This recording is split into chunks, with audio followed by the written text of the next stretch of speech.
Create a database cluster for MySQL. Let's jump into the Percona Everest UI and create a MySQL database cluster. We will insert some sample data, like the name of the database version, and we select just one node and the basic resources for that node. We also enable external access so we can access the database through the host. And that's it. We wait until the database is created. Now the database is in app state. I will access the MySQL database. I will use the host IP and the password to connect to the database. Insert data in the database. I will create a small database called testDB, add a users table, and insert a few sample rows. Create S3 storage. Now it is time to create a storage for our database cluster. Make sure S3 access is ready. In the backup storage section, add a new storage entry.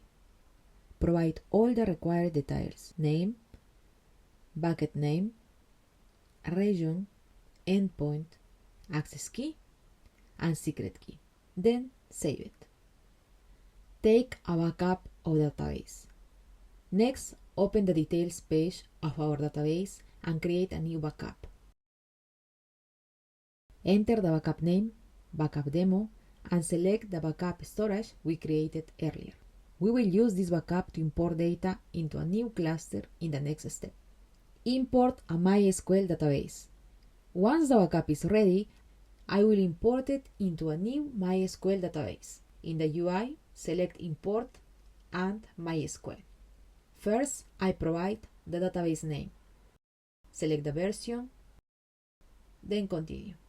By default, the DataImporter is set to Everest Percona PXE operator. I need to provide the S3 details from where the backup will be imported and enter the information for my S3 storage. Then it asks for the file directory. To find this, you can list your S3 storage bucket. This shows the directory path where your backups are stored. In my case, the backup name is MySQL demo, which contains the backups from my previous database. When I list the contents, I look for the backup name that ends with full, and that becomes my path, from the database name MySQL demo to the name of the backup file in S3. I copy this path and add it to the file directory field. Next, I need the DB credentials. To get them, I list the secrets from the previous database cluster and display them into JSON format.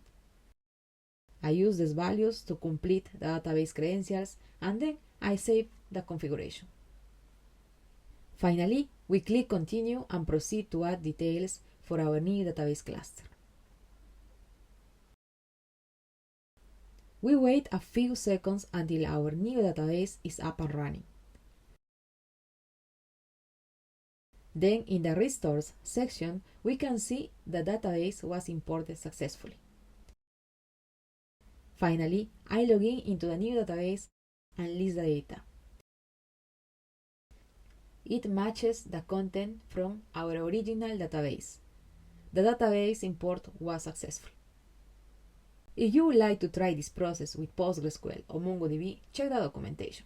The steps are almost the same, only the directory path and the default operator name differs slightly. For more details, please visit the official Percona Everest documentation.